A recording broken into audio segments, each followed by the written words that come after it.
My name is Paul Carocchio. I know most of the faces in the room. Thank you for coming.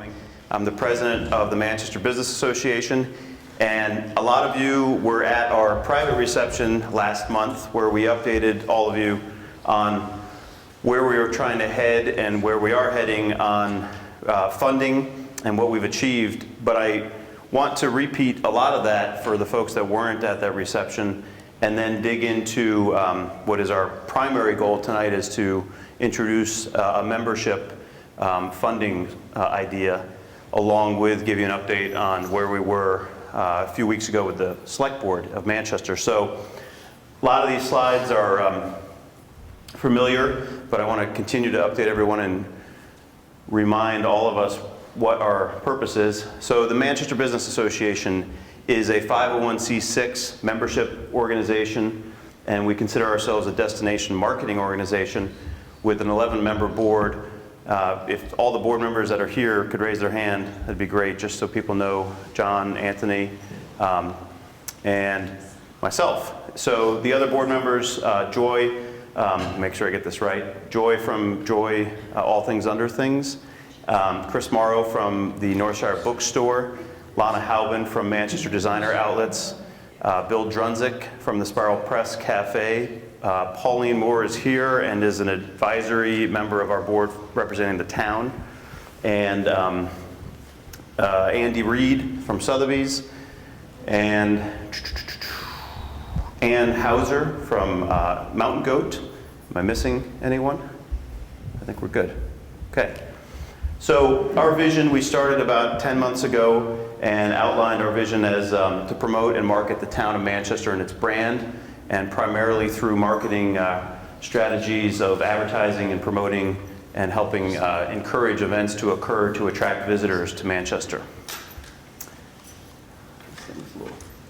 So our goals are very simple: bring more people to town, increase hotel occupancy, and provide metrics back to our community and the business owners.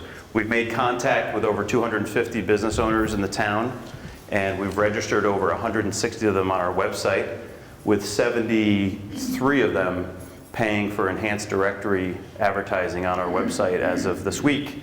So we've made good progress. We've also developed an email list that is well over 3,000 names, which, to give you an indication of comparison, that's larger than the previous list developed by the Manchester Chamber, and it's larger than the list developed by the Shires. So in less than 10 months, we've been able to develop a pretty significant distribution list that attracts more visitors. To date, since March, we've obviously formed our board, created our entity, created a marketing plan, met with a bunch of stakeholders in the state, created our website, merged the chamber website, and then third that we're working on now is we've developed the 2018 marketing plan. We've provided metrics. You'll see some of those tonight here. And what we're really in the mode of is planning for fundraising for the future. Paul, where is the visitor center? Or is that a temporary one? So our visitor center is on the corner of 1130 and 7, right at the old Five Seasons store. Kind of catty corner from the Northshire Bookstore, across a roundabout. We've had that open on weekends and holidays. And if Lana Halbin was sitting here, she covers it herself upwards of 20 hours a week. And we've had, we're probably close to 4,000 visitors through there in the 6 months we've had that open. So they're nice pictures, but we're going to keep on cruising. So this is just a reiteration of our digital efforts and marketing. Our idea initially, and continues to be, to reinforce the Manchester message, drive traffic to our website, and really engage with people through email and social media. We've done both digital and radio campaigns, and I won't speak to all of it, but you see it on the screen. And if anybody wants a copy of this, happy to send you a link to download it. Again, this is the message we're trying to convey. Experience Manchester and its lifestyle. A lot of you have probably seen the articles in the Boston Globe, the New York Times, a lot of the blogs online. We like to think some of that has to do with our efforts. We also know it has to do with some of the new lodging properties in town and their efforts and their marketing spend. So combined with all of that, along with all of the assets we have in town, that's our general message. And then finally, how we're measuring it. So one of the discussions that came out early in the year was, that's great, and you're going to spend all this money, but how are you going to tell us what you've done? And I think that's a weakness in any marketing organization, whether you're in the private sector or public sector. They don't provide you with definitive results. So one of my goals was to come back to this community in a short order of time with some very elementary results that speak to our success. And we've done that through all of you hopefully registering your business, adding your events, and then advertising with us. And with those three assets in place, we can then also combine the stats from all the events we're having in town and ongoing, and we haven't included all of them here, but we're hoping to have a lot more events. And I don't know if everyone's noticed, but the events that occurred this year were one-offs. They didn't happen previously, a lot of them. And for example, the ITV Fest seems to have had a very positive impact in terms of new visitors. And if you haven't heard, the Bachelor is filming here on Monday and Tuesday on Main Street, which I'm supposed to remind community notice, Main Street's closed for 2 days. Is that Pauline, is that right? Okay, so Mountain Goat to Memorial Avenue. So everybody get that?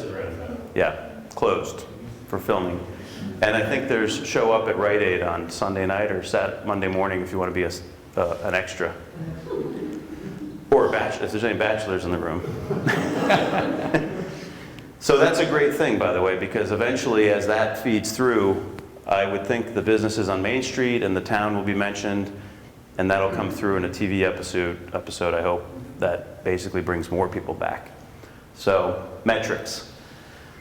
We came up with 6 sections of metrics that we think should be analyzed and reported. Lodging, the option tax results, visitor center traffic, website and social traffic, real estate stats in terms of sales, and then finally one that isn't necessarily an objective metric but subjective is the business owner's sentiment. What do you think we're doing? And if we're doing a good job or not, tell us. So I'm going to run through these metrics and then jump right into the funding, the good stuff. Lodging.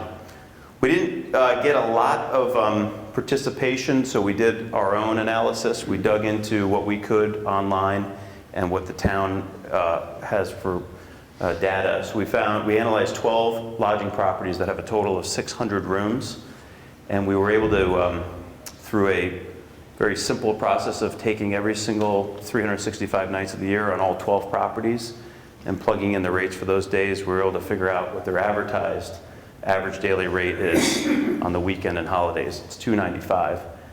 At our reception a month ago, there were a few lodging operators that disagreed with us, but that was because what they actually sold the rooms for was less than what they advertised it for. But we didn't have that information, so we're sticking with what we know and hoping that lodging operators will start to participate with us. The occupancy rate that we were able to get from some lodging operators that they would provide was between 28% and 59%. And it depended really on the property and their amenities and the quality of the rooms and what was offered, and I think it's some degree price. So simple metrics, but we've never had that before in this town. So we're going to continue to report and get more data from that sector. The option tax, which is also part of our funding strategy. Pauline and the town select board analyze the option tax and have always done that. I don't know that we have as a community and looked at the stats quarterly, but the option tax brings almost $1.2 million of net cash to the town through rooms, meals, alcohol, and sales and use taxes on purchases in the 2 Manchester zip codes. And that excludes, I think, clothing up to $250. So what the town uses the option tax for is to subsidize the municipal tax budget. So if the budget's about $4 million, if you're a resident of Manchester or a business or property owner, your municipal portion of your taxes is subsidized by the option tax. We're actually proposing that could a little bit of that be used to help us market the town brand, and that was our pitch a few weeks ago at the select board meeting. And we believe it was fairly well received. You'll see a slide in here that shows what we proposed. But interestingly, these are the first half of this year compared to the first half of last year. Rooms are up, meals are up, alcohol's up, and those are big numbers, 10%. Sales and use is up slightly. We just saw the third quarter results, and in fact, sales and use went down. But keep in mind, that doesn't include all those $0 to $250 purchases of a lot of our retail stores. So, Paul, do you know how those relate to the state in general? Like, Let's say rooms, how's the state doing? So great question. We don't have that. We can compare that, but we also have the top 20 communities. And interestingly, Manchester is in the top 5 of all communities producing tax revenue as a community on these items.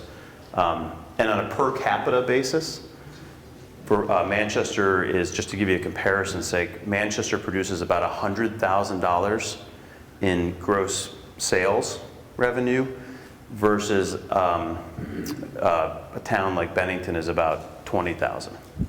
So it's a big number.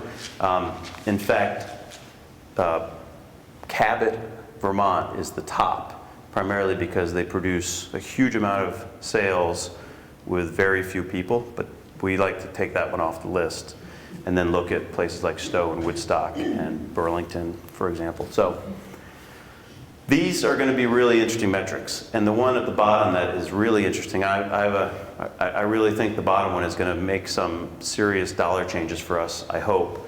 But as of July 1, 2017, the state of Vermont, by law, is requiring that we, as consumers, report our purchases of the internet sales and pay a tax on it. Pay 6% state and pay 1% if you're in an option tax town. So when I say we're responsible, the state is asking the merchants to be the ones reporting to the state and hoping that they volunteer to collect the tax. Not all of them are, but Amazon volunteered to collect the tax.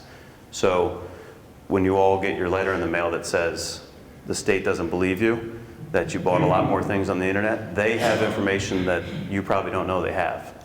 So beware. But Amazon is charging us taxes. If you have something delivered to Manchester and you bought it on Amazon, you're paying a 1% extra tax on that Amazon purchase, and it's coming back to here. So I think it's a big deal. We'll see. So, So Visitor Center, we opened in May. At the time we reported in October, we had 3,000 plus visitors, and we were operating Thursday through Monday. We've cut that down to Friday and Saturday and some Sunday hours. We're also doing some holiday weeks. Our biggest challenge there is that we don't have a lot of volunteers, and we could use some volunteers to cover the visitor center. We're currently using retired folks, students, and our board members have been volunteering. I've enlisted my mom a few times. She kind of likes it, gets to talk to people. So this is the real neat one. Our web and social stats, and we were looking at it just recently as this morning. Since we started the website in March, we have 18,000 unique visitors per month. We've gone from 0 to 18,000. 60,000 page views per month on our site. And then I mentioned how many businesses are signed up. We've been able to generate 21 articles somehow through the internet, and it's gotten to the large publications or distributions about Manchester. And then finally we do weekly posts on our social media sites and try to get an email blast out every few weeks. One thing that is really encouraging is the click-through rate from this website. And we looked at it as a board this morning. There are businesses in this town that have experienced close to 1,000 click-throughs from our site of people interested in their business. And so all of you that have experienced any digital marketing or spend with Google where you pay for a click, I don't know how many people do that, it's expensive. You know, if you say I want to sponsor a word on the site that comes to my site, and you pay $1 for that click, you're going to pay Google, it's going to hit your credit card, and you're going to pay every time someone clicks through your site because they saw that word on a link or something. It's the same thing with our site. Joy from Joy's All Things Under Things, she had 400 and something clicks to her site through the website. And she paid $375 to be on the site last year. And she said that's 75 cents basically per click. And she knows she made a handful of sales because of the website. So she's doubling down and saying the investment's clear. It's way better than spending on some other sites. So our website is working, and Kate Pace and Riley Moore, who started the site, created the site, and leased it to us, and they're still doing all of the content generation. They're doing all the lion's share of creative work. They're really good at what they do, and we're partnered with them, and we're going to continue to develop that further. In fact, tonight they're busy working with other businesses just to continue to create the story. So we're really proud of what we've done. Yes? So everyone should share their posts on their Facebook pages and Right. social media. The organic growth of continuing, you know, pass on, share your posts that we post, share them with your customers, and also the emails. Pass on the emails. Lana Halbin generated her own email, used her email list and promoted manchestervermont.com through it, and the return is just huge. I mean, her list is much bigger than ours. And then finally, the real estate market, kind of a downstream stat that we believe if we bring visitors and they like what they see and they stay here and they stay in the lodging and they buy from us, they're eventually hopefully going to want to maybe put their kids in school here and buy real estate. So it's kind of it's the end of the sale, and then we know they continue to come back and buy from our businesses. So the real estate piece is important. It's also an indication of how the economy is doing, and not necessarily here, but also the rest of the country and world. So providing 4 simple stats and we're going to get this, Andy Reid and I are working on how to create some better stats, like how many homes have sold quarter over quarter, and you know what the average price is, and some other stats that we can come up with. But all indications say that the market is coming up and improving in Manchester, and the average sale price creeping up 3%. Sales numbers, which is really good, being up 10% means the inventory is hopefully going to continue to go down and make the prices go up. But an example of a stat. So keep picking this thing up, it doesn't work. Hey Paul, quick frame of reference. What was the all-time high for Manchester house sales in a year? On the average, I don't know that number, but we should. Any other real estate people on the spot guess? Don't know, but yeah. So 385 is an inch, right? It's a reference point, but we should put that next to it: all-time high, all-time low, right? So you know where you are on the bar. Good idea. You're recording this, so I know what to do. So fundraising. This is our biggest challenge. This all doesn't happen for free. A lot of us have volunteered our time. I think we're at thousands of hours now. Between the board donating their time to come up with some ideas, between Lana Halman donating her corner prime real estate for a visitor center, Carolyn Blitz donating a lot of creative time and design. There's a lot of in-kind stuff going on in the last 10 months, but if we want to keep this alive, we're going to have to start paying for it. And the common conversation that I have with people is, well, you should do this. And my response is, well, that's great. I actually have a business to run, and this is a side project that I'm spending a lot of time on. If we want to do this, we need to hire someone to do it for us that's better than us. we're just a group of 11 business owners that think we have a good idea. We actually need someone or another team or organization to pay to do the work. It's not to say that we're not going to continue to volunteer, but we need to engage somebody that's professional. So we're relying entirely on our community to help us. We're hoping that the town government will support us financially. We're hoping that the business community will continue to support us, and we're also relying on donations. We had 14 people and businesses donate to us well over $40,000 this year. 14. We have 250 businesses in this town. We have 5,000 or so residents or thereabouts. 14 people made this happen in 10 months. So if we could double that, we'd make progress, get it to 28. We have 71 businesses that have paid to be advertising on the website. If we could double that, we'd be somewhere. So those are the stats we're trying to get to. And our thought is 3 buckets. Well, this is our next steps. Maintain our plan through the end of the year, raise funds, and implement 2018 and beyond. We have our plan for 2018. Now we need to figure out how to pay for it. And that's why we're here tonight. So this is an overview of our budget. We believe we can achieve and continue to do what we're doing with a budget of about $253,000.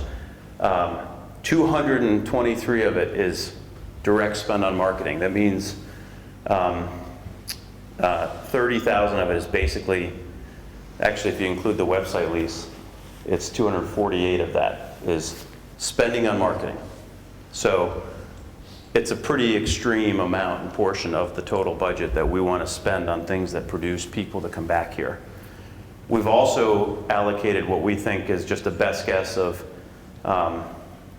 in-kind contributions, dollar values that we can actually point to, another $45K that are being donated to us for an actual cost of running the organization of about $300K. So can everybody see that?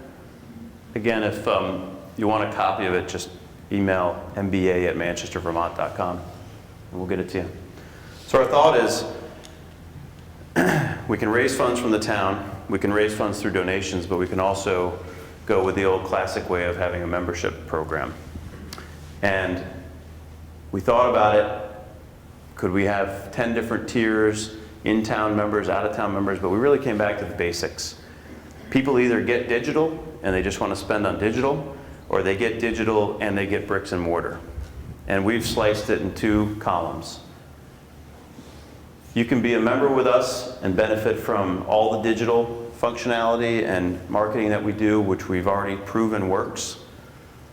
Or you can do the digital and participate with us in the visitor center, which means you become a member of the visitor center and we will promote your business in the visitor center. We'll give you a place to promote your business on the wall in brochures, and we'll recommend your business when people come into the visitor center. And then we're proposing, John actually came up with this, do some marketing training sessions. What we've learned about our businesses and our market, we can share with you through quarterly marketing sessions at the visitor center. Teach people what we know. And then finally, any member that is we hope this becomes a problem for us, we'll feature you as the sponsor of an email blast, 1 per year. So if we do weekly emails, we're hoping to maybe get 52 members at that bricks and mortar level. And then finally, you can use the visitor center for an event of your choice to promote your business. So this is our concept. There's 3 asterisks at the bottom. One is if you're a new business that's coming to town and opening up, we'll give you a break, 30% discount to come in and join our organization the first year. The second one is just more of an accounting issue. If you're already a paying enhanced directory member, we'll prorate your membership and you can start now at these levels. But the pricing is really for April 1 next year through the following March. So if you join now, we'll just prorate it back to now and then start again April 1. And then finally, like I said, enhanced directory participants will be honored, and we'll just, actually I put this in to automatically renew you at the digital level. So we have 71 enhanced directory members. This is the part of the presentation and all of our public forums where I want to move into a discussion. We need more input from the community. There's about 40 people here. And we had at the reception we had for our 71 business advertisers, we had a private reception in October. We had 83 people there and a lot of really good participation. So it was a nice event at the Conic, and John hosted that. So we'd like to get input on this theory. We're hoping this provides about 75, I'll jump ahead to another slide here just to, we're hoping this provides about 100 to 125,000 of funds for that budget. And our other two buckets are continuing to convince the select board, who has a representative here, Greg Cutler, to share in the option tax revenue. We're in continued dialogue with the select board and hope that that comes through. But that may not come through for a while because it takes a long time with the government processes, which is fine. And then finally, donations that we continue to raise through the goodwill and good hearts of our community. So I'm looking for questions. Yeah, have you considered a spot where nonprofits would plug in here? So we did. We actually thought that they're a business that should be a paying business. We were cutting a break for nonprofits, in fact, listing them for free on the website. But we decided it's hard to, I'll tell you where the conversation started. If we start to create a segment of the community and start to have different buckets, first of all, we're not even sure who is going to administer all of that. And you're kind of looking at us. So we're trying to keep it as simple as possible. And then on a case-by-case basis, have consideration at a board meeting. For example, let me ask the simple question. Is Burr & Burton a business? Do they benefit from our business community having a positive economic growth? Answer is yes, right?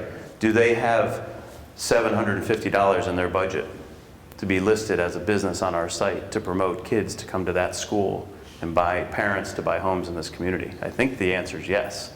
I haven't seen their budget in a while, but I know it's over 14 million. So that's an example of what would be considered a nonprofit that I would argue becomes, is an integral part of our business community. Just like I'm on the board at the Dorset Theater Festival. I think that's a business. I'm the treasurer, so I know exactly what the economics of that organization are. This is an organization that organization should support.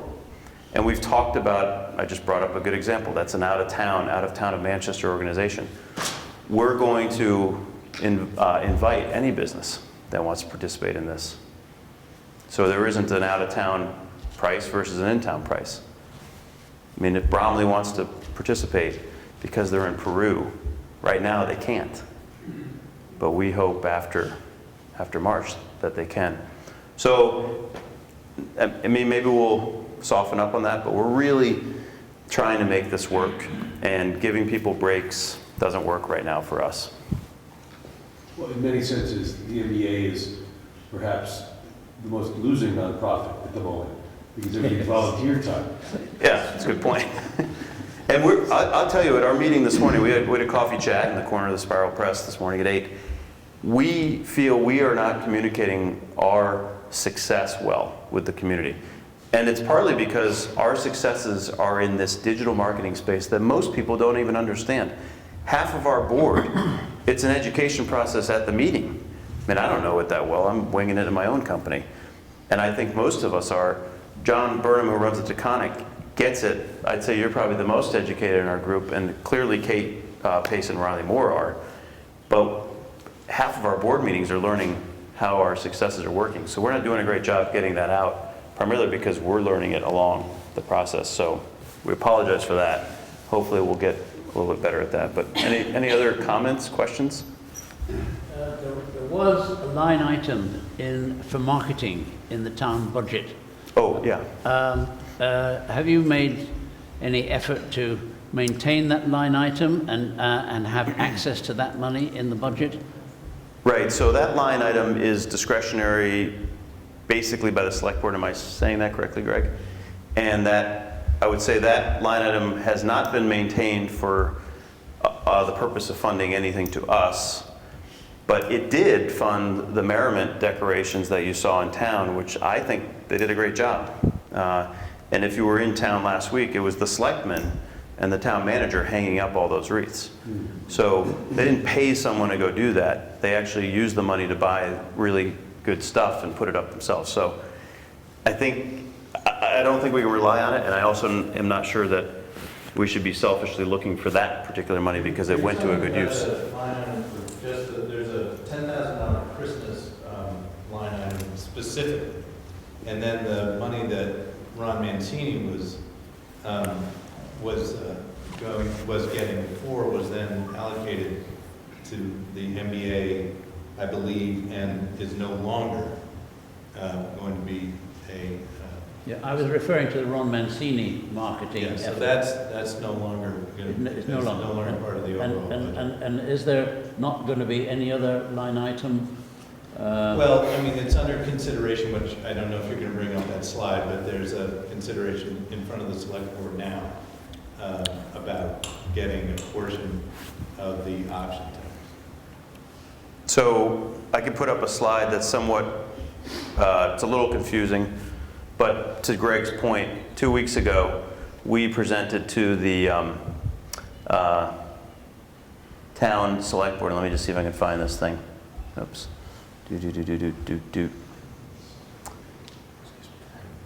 And it was a graph that shows us sharing in, here we go.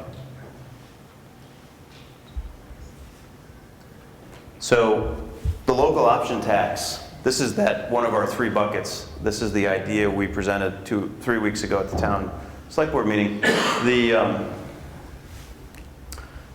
The green here on the bottom is what the town currently generates in local option tax revenue.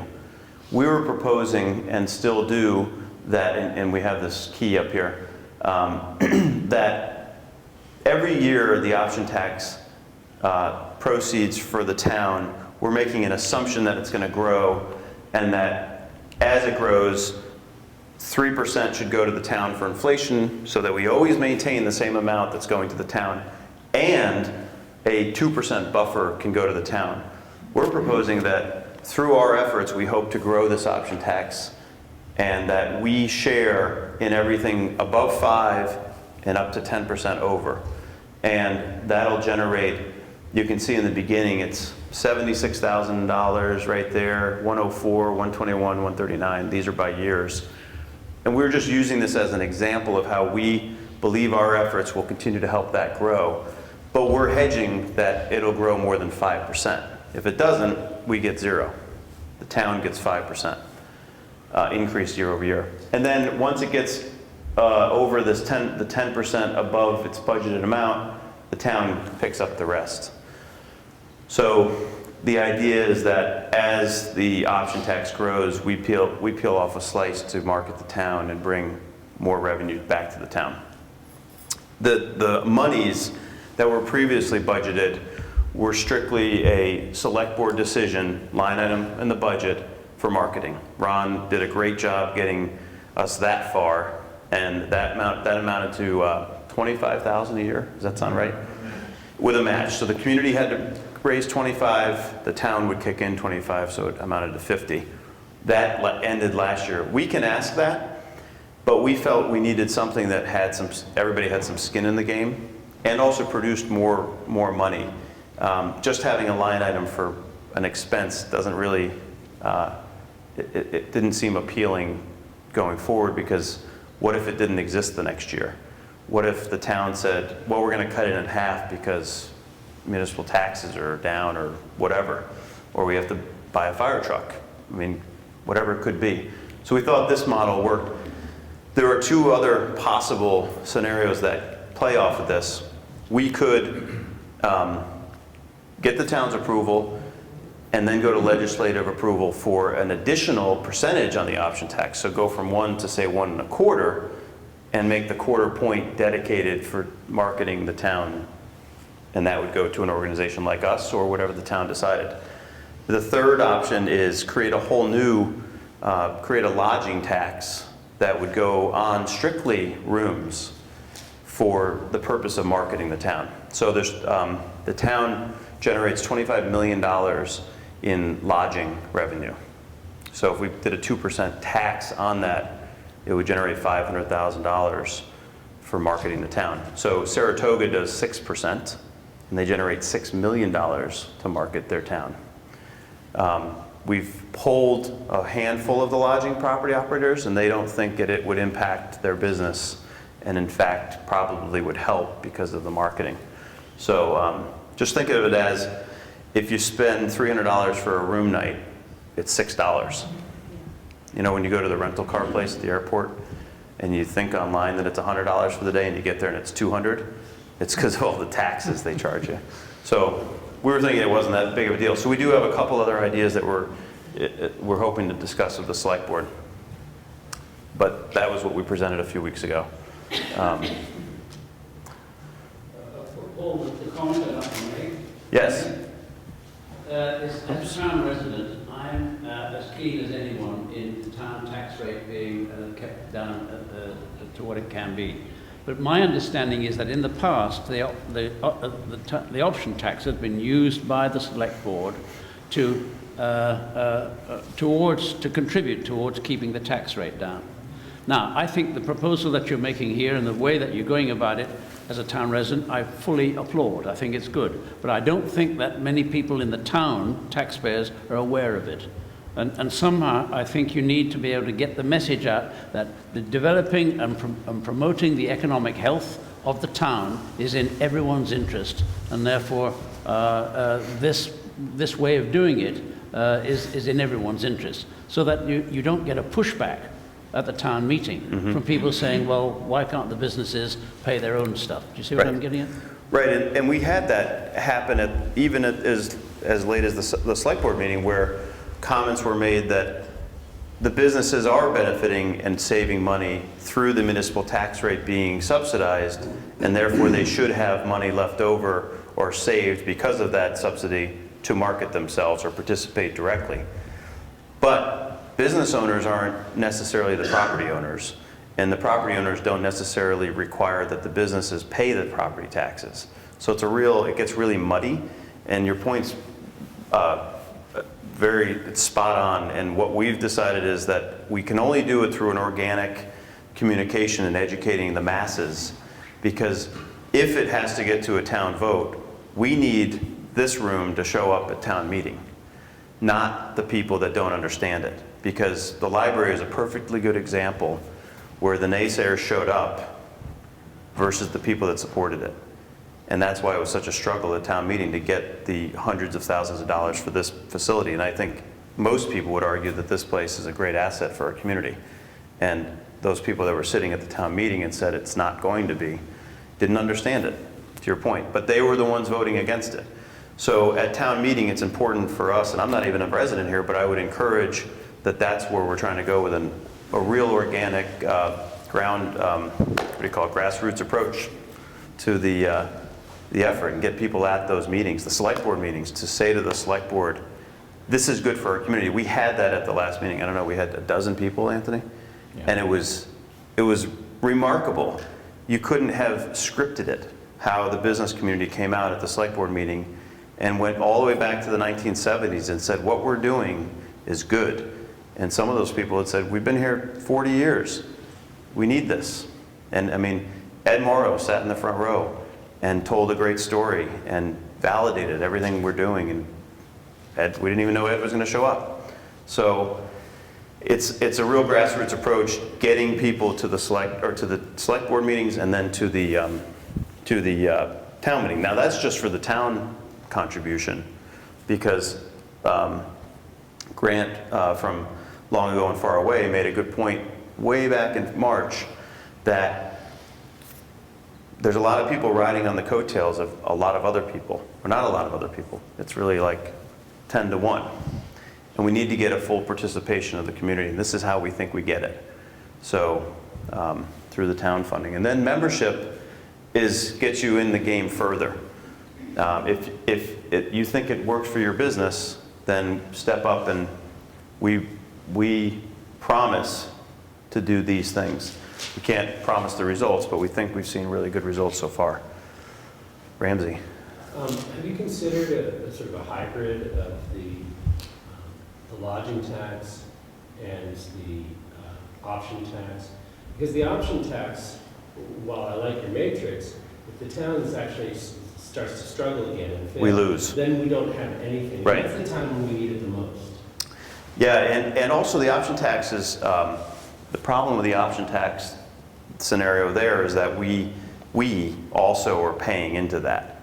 So as consumers, some people would argue that you're charging me to market the town to people that are coming here, and while that sounds, we think it sounds good, but some people in this town don't believe that. And, so your point's well taken, and I think that there needs to be some protection, because when we saw this last quarter's results being down on sales and use from a year ago, we were pretty surprised. I think Pauline and I were like, well, how's that possible?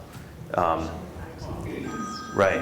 Well, it was for the period of June through September, so it wouldn't have caught that yet. But it's a good point, and the other issue is that what if it's not that much money, right? I mean, we're saying it could be 76K, but if you took the current year-over-year increases, it's really only been like $10,000. So we have to continue to work with the select board to make it a substantial number that's in the downtimes is still there. So, but we're only going to do it through the three buckets. We can't do it entirely through town funding. We can't do it entirely through memberships. If you think about the membership scenario with 40 people signing up for the digital side, that generates $30,000. With 40 people signing up for the bricks and mortar and digital, that generates $60,000. That's how we get there. So those are kind of our break points on the membership side. But it would, that's going to be challenging. We have 71 participating businesses right now, and we're talking about getting 80. And then finally the third one, which is the people that just have a big heart writing big checks. So, in the back. Just sort of two comments, one over years. If you go back to the goals, you might want to consider adding a goal that's more community-oriented rather than just occupancy.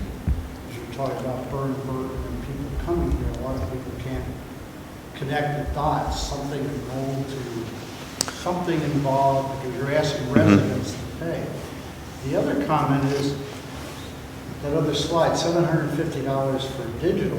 What's your answer to someone that says, in our business, we get 99% of our digital business from TripAdvisor, which is free? Right, so. It's free, there's no advantage to, and we're talking about TripAdvisor, which is, those numbers are impressive, but compared to TripAdvisor, which every ad comes up and so on, what's your answer to that? I have an Why pay answer. $750? John's going to answer that. Only because, we are obviously in the same kind of business, when you talk about TripAdvisor, a good portion of our guests look at TripAdvisor and they make their choices to stay with us. But yeah, we have a business listing. We spend about 10 grand a year just to make sure we're listed as a business on there. We get we measure this. We see the digital measurement. Referrals that are coming through TripAdvisor to our website and booking with us direct.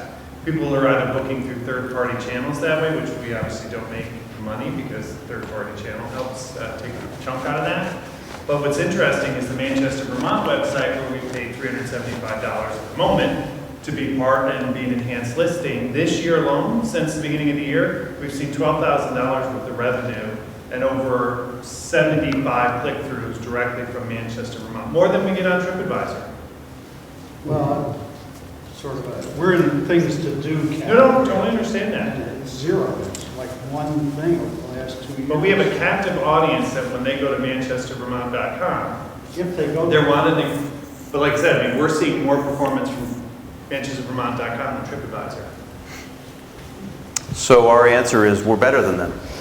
No. No, But it's just a way to look at it, and I understand where you're coming from. Just like we measure all of our, where we're getting traffic to our website from.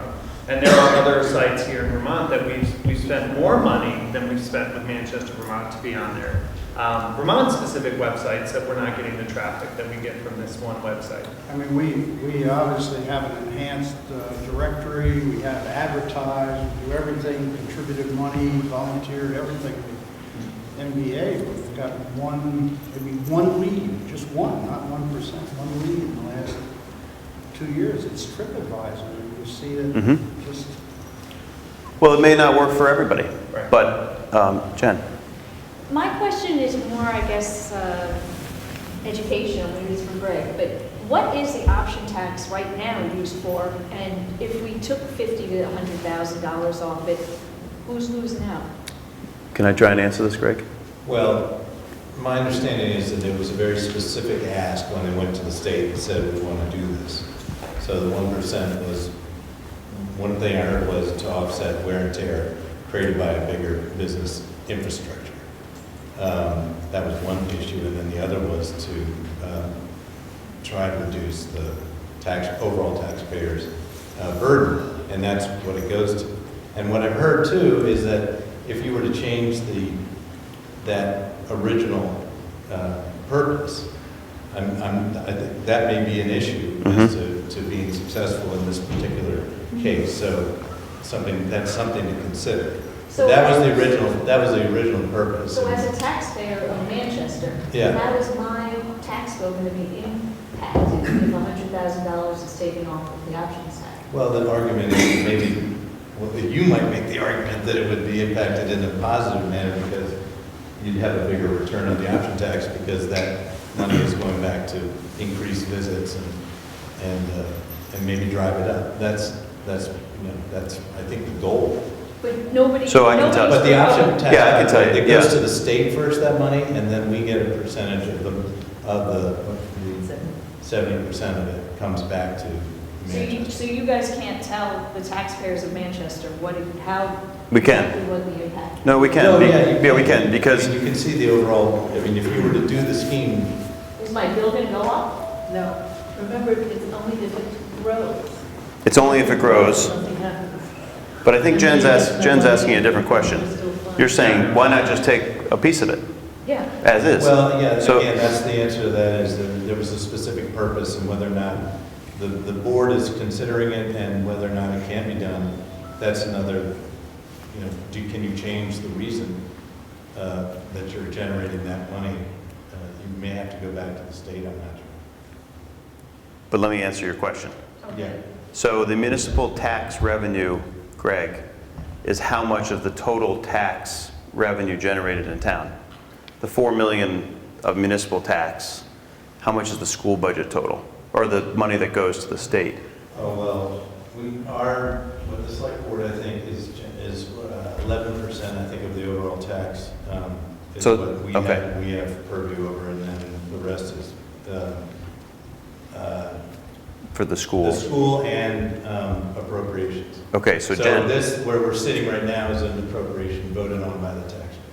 so when you ask about if you took 100 grand out of the 1.2 million, about 8%, 8% of 11% works out to about, I don't know, 1% of your overall tax bill.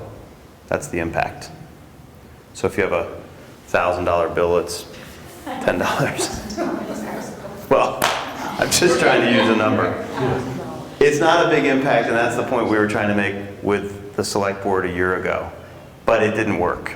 And it does impact your tax bill because it goes up, and nobody wants more taxes. So we're looking for another mechanism that doesn't impact your tax bill.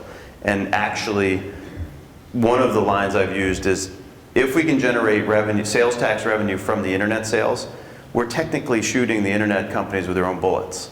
Because if we actually, Bill Drunzik and I had a little experiment. If the average home spent $238 a year on the internet, on Amazon, we could generate $100,000 in sales tax revenue on the option tax to us.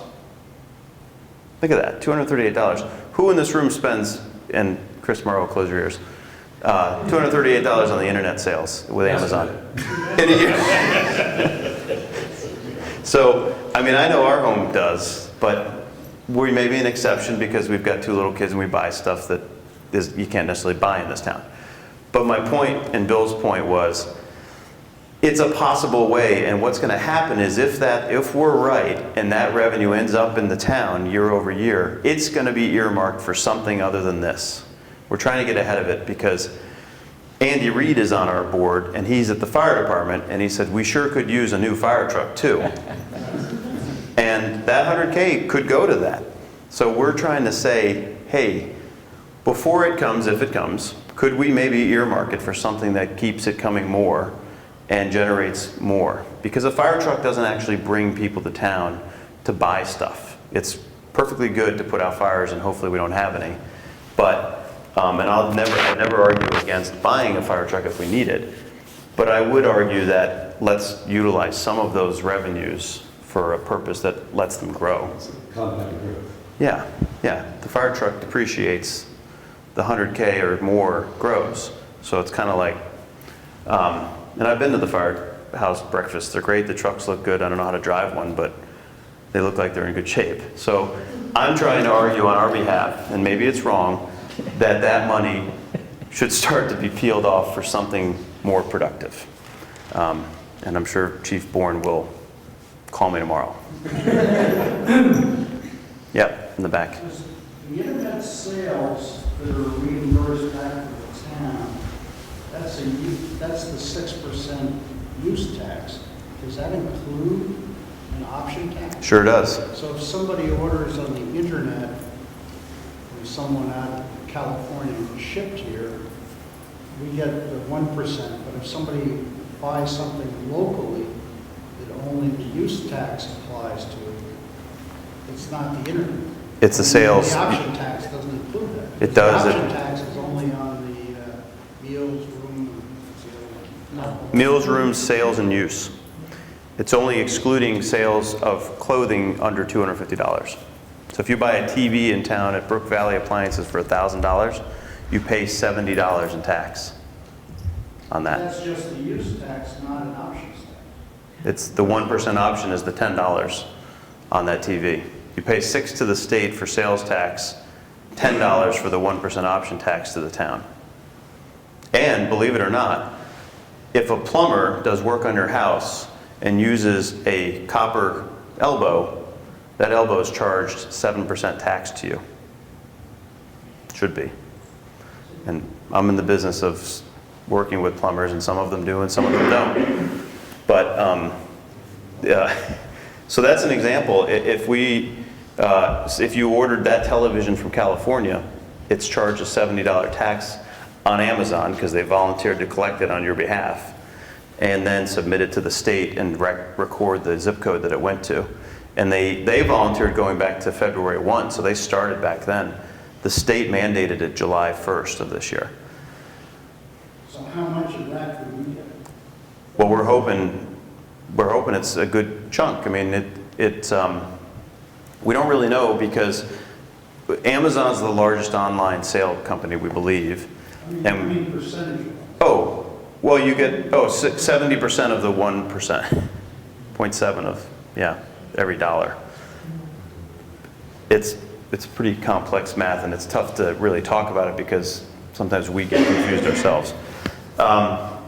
This is just to come back to your point about traffic. This is the website Google Analytics on traffic click-through rate from our site, and we have since early May 17,000 click-through to a lot of them are lodging properties, but you can see, and I think in here, I don't know, it's just as an example,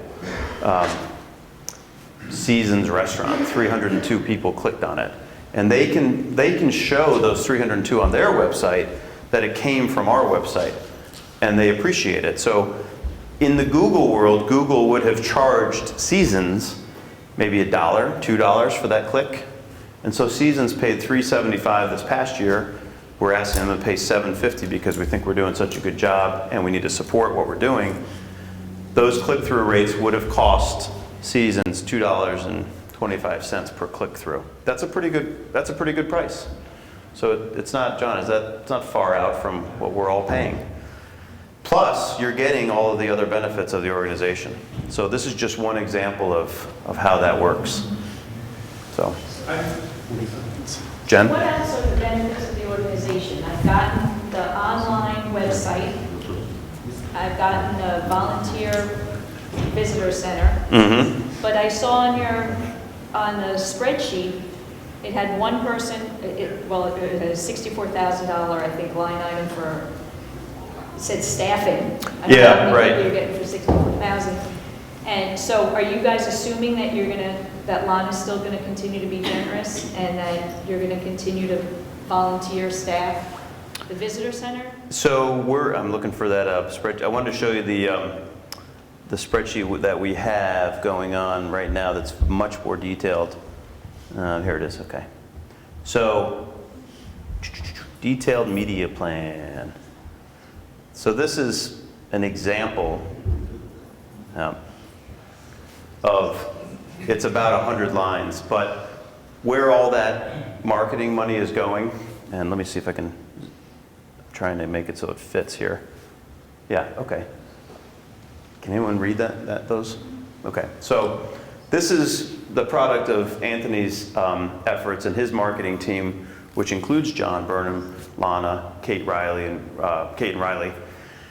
And we've segmented into digital, radio, TV, print, the marketing line, which includes basically a person to deal with all of what we do, and the consultant, advertising, internet advertising, and I think there's a few more things in here, print advertising, and then trade shows. That amounts to the $223,890 that was on the other sheet. So these, again, if anybody wants these documents, happy to share them. But it goes through. We pay Burlington Bytes for all of our SEO, paid search management, all the conversions we see on the website. Kate and Riley manage that.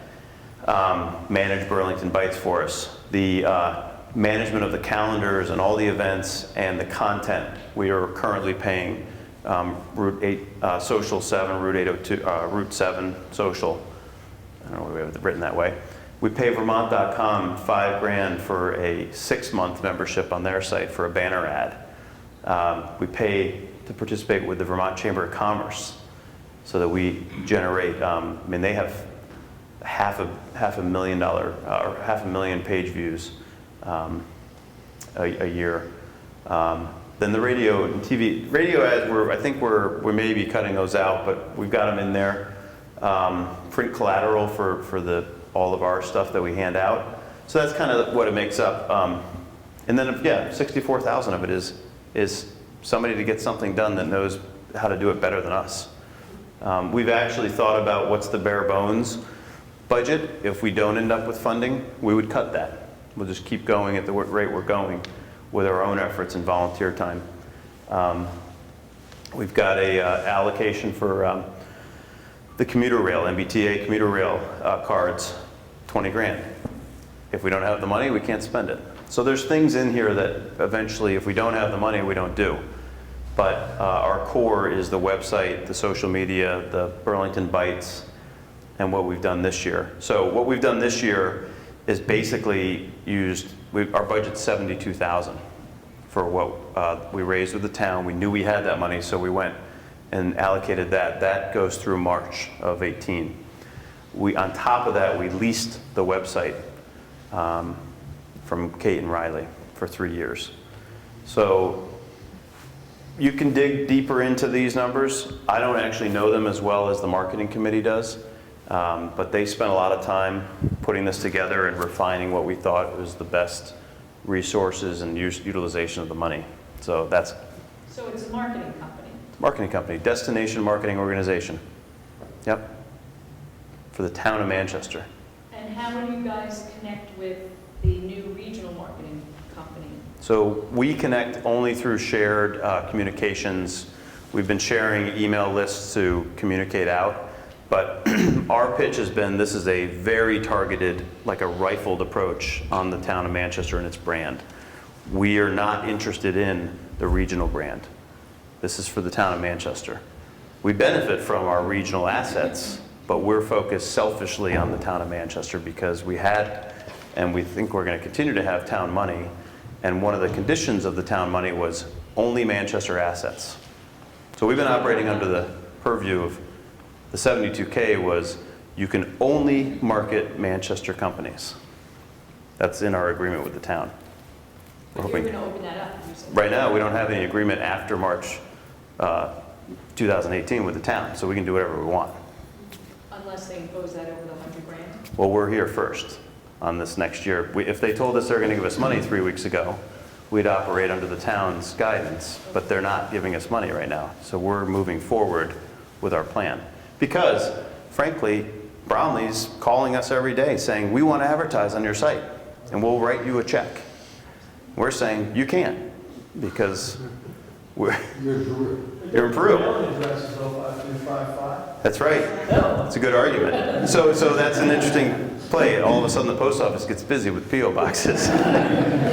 But, Matt? I gotta go. I just wanted to say that all the things that make Manchester, Vermont special, the wonderful shops, the great restaurants, the nice hotels, the beautiful scenery, and I just want to thank you and your board and your volunteers because what you all do are reinvesting and making all these wonderful things better. And I just thank you all very much for your efforts. Thank you. Yeah.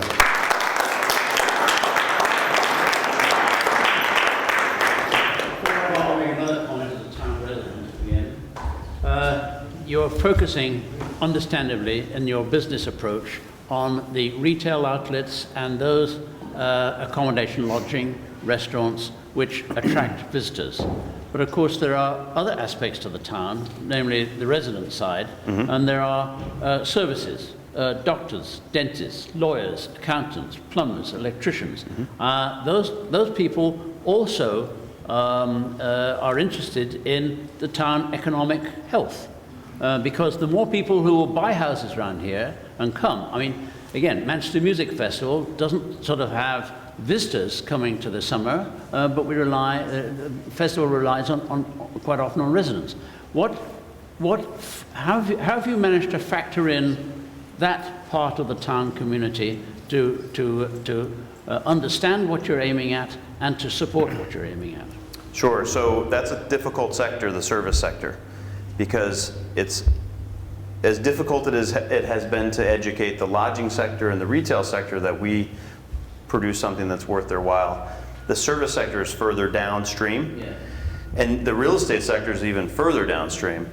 And we've met with a few, auto mechanics, the plumbers, the electricians, and asked for their support. And in some cases, they say, we get it, but we don't really need to market our company. We're a necessary service. That's kind of the answer we've gotten. And so we don't necessarily, none of them there's a handful that market.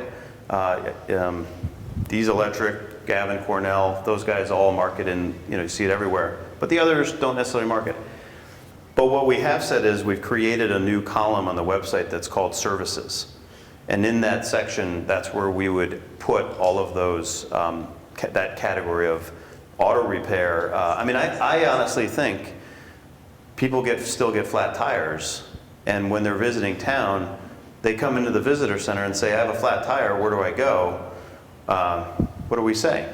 We want to say the person that paid to market the town, where to go, right? Or someone we know has a good reputation. But you say Grubbs, Bournes, you say GWC, and you go down the list that you can think quick. But that's a sector that's very difficult. Or someone gets in a car accident, I need my fender repaired, where do I go? Langway, Terry Fuller's Restoration. You just think of, those are the sectors that we're trying to get to participate, very difficult. They're also the same in the chamber organizations. They're the ones that don't necessarily participate either. They have a harder time seeing the ROI on that investment. So accountants and doctors, I don't know that we've really approached that sector that aggressively, but it is a good one. Again, they believe they're necessary services, I would think. So. Do you mind if I ask a question? Derek, you mentioned earlier, about how do we get the word out? And, we've held 4 public forums this year. This is our 4th one. Mm-hmm. Kind of given the folks that, it's open to anyone, right? Residents, business owners, it's not just the MBA. So I'd ask you guys, how do we get the word out? How are we going to tell people if we're trying these and we're getting wonderful attendees like all of you today, but how do we get out to every single person and make sure that they understand what we're doing? What's your suggestion? I mean, we've got GNet here, we got Manchester Journal publishing articles about it. It's obviously a hot topic. The news is here. Yeah. Yeah, I agree. It's not easy to reach out to people, and therefore it's got to be constantly an energetic program of education, using all manner that there are. Articles in the Manchester Journal, op-eds in the Manchester Journal, not only about events, but op-eds, sort of saying this is what's happening. The GNet TV, articles in Manchester Life, the Stratton Magazine, which I know Carolyn Blitz is involved. It is not easy, I agree, but it's got to be a constant effort, and then you come back to staffing, you come back to those kinds of issues. Right. Yeah, it's been I mean, what's interesting is we're doing all of this in a time when the economy seems like it's starting to fire on a few more cylinders than it did a few years ago, but it isn't entirely running smoothly like maybe it did 10 years ago or 12 years ago. So we're all 11 board members are trying to do something in their own world to keep their businesses going and growing. And then we focus on this. So that's one of our challenges. And it's amazing. We can join your volunteers list for the Vista Center. All right. Excellent. I was also thinking, should we have brought sign-up sheets for our membership drive? But I figure we'll email you relentlessly in the next. Right. Oh yeah, there's a little tiny print, right. So thank you for all coming. We'll do a better job of communicating. I do think that the print media is probably where we've missed. We stick with digital like social and emails, and people say, oh, I didn't know that was happening yesterday. So we need to get in the news guide and the journal and have, maybe we could get Don Keelan to write us a couple articles. Or, I don't know, Bob Standard. The catches that the younger people, but quickly crumblers like me, and I say that because I am one, don't tend to get into that as much, but do get into the Manchester Journal and things in print. That's a good idea, sure. Would you do an op-ed for us? Yeah. All right. Anybody else? That's good anyway. But thanks for all coming. We'll follow up with an email. We hope to meet with the select board again if they'll have us. And we'll encourage on this membership drive, I think that's our next stage. We have town funding through March. We'd like to raise about obviously we'd like to raise that for next year, the big number. But we still do have some financial needs through the winter. So any donations or memberships would be very helpful right now. And literally we're creating this as we fly. So when people, again, I go back to when people say you should do this, you should do that, it's literally happening on the fly.